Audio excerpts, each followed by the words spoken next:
നമ്മുടെ ചേട്ടൻ 2-3 ദിവസത്തേക്ക് ഇവിടെ ഇല്ല, എറണാകുളത്ത് ക്യാമ്പിന് പോയിരിക്കുകയാണ്. ഞങ്ങളുടെ സ്വാമിജി വരുന്നതുകൊണ്ട് കേട്ടോ. അപ്പോൾ അതുകൊണ്ട് തേജുവാണ് രാവിലെ കടവറക്കാൻ പോകുന്നത്. 5 മണിക്ക് എഴുന്നേറ്റ് പോയി ആറ്റി പോയി ഓടിപ്പോയി കുളിച്ചിട്ടൊക്കെ ഒന്ന് ഭയങ്കര തണുപ്പാന്ന് പറഞ്ഞു കേട്ടോ. എന്തായാലും വിളക്കൊക്കെ കൊളുത്ത് ദേണ്ട കടയിലോട്ട് പോകുവാണേ.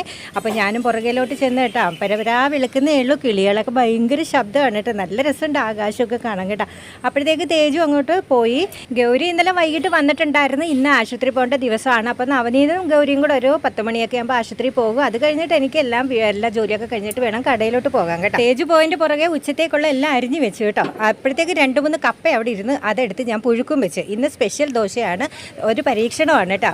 സേമിയ വേവിച്ചിട്ട് അതിൻ്റെ കൂടെ മൈദാപ്പൊടി, ഗോതമ്പ് പൊടി, പിന്നെ നമ്മുടെ കടലപ്പൊടി എല്ലാം കൂടിയിട്ട് ഒരു ദോശ അങ്ങ് ചെയ്ത് ഞാൻ വിരിച്ച് കൊള്ളത്തില്ലായിരുന്നു കേട്ടോ. നല്ല അടിപൊളി ടേസ്റ്റ് ആയിരുന്നേ. കപ്പയുടെ പുഴുക്കും കൂടെ കൂട്ടിയപ്പോൾ ആഹാ സൂപ്പറായിരുന്നു. ഞാനിങ്ങനെ എന്തെങ്കിലുമൊക്കെ കണ്ടുപിടിക്കും, അത് നിങ്ങളെയും കാണിപ്പിക്കും കേട്ടോ. എന്തായാലും ശരി, ചന്ദ്രക്കല പോലെ ദേണ്ട ഞാൻ കുറേ ദോശയൊക്കെ ചുട്ട് വെച്ചിട്ടുണ്ട്. തേജുവിന് ആദ്യമേ ചുട്ട് മാറ്റി വെച്ചിട്ടുണ്ട് കേട്ടോ. ഇത്രയേ ഉള്ളൂ വിശേഷങ്ങൾ. എല്ലാവർക്കും ടാറ്റാ.